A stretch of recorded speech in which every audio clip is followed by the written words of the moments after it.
বানিয়ে দেখাবো তিলের নাড়ু, সাদা তিলের নাড়ু বানাবো। আপনারা 300 গ্রাম তিল নিয়ে নিয়েছি। এবার তিলটাকে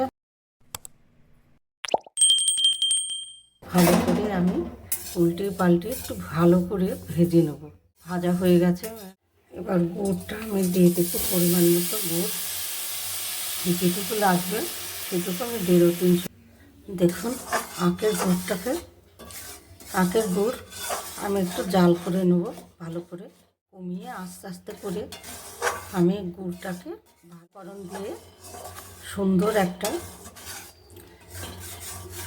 রেসিপি তৈরি হয়ে যাবে। দেখুন তিলের নাড়ু।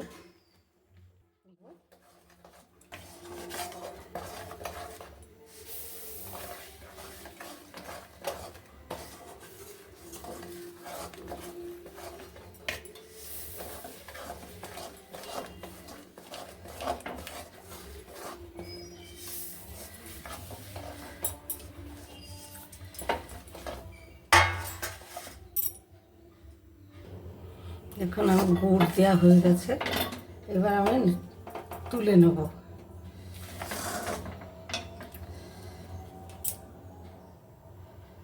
এই দেখুন কত সুন্দর সুন্দর নাড়ু বানানো হয়ে যাচ্ছে। এই যে নাড়ুটা কত সুন্দর করে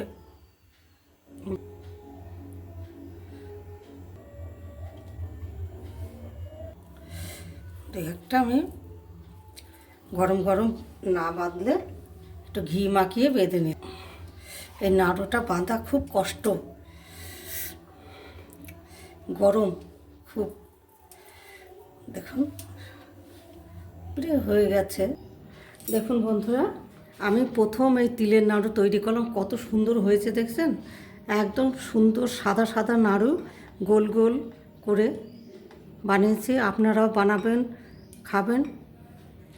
আর ভিডিওটা ভালো লাগলে একটু লাইক, শেয়ার, সাবস্ক্রাইব করবেন। নমস্কার।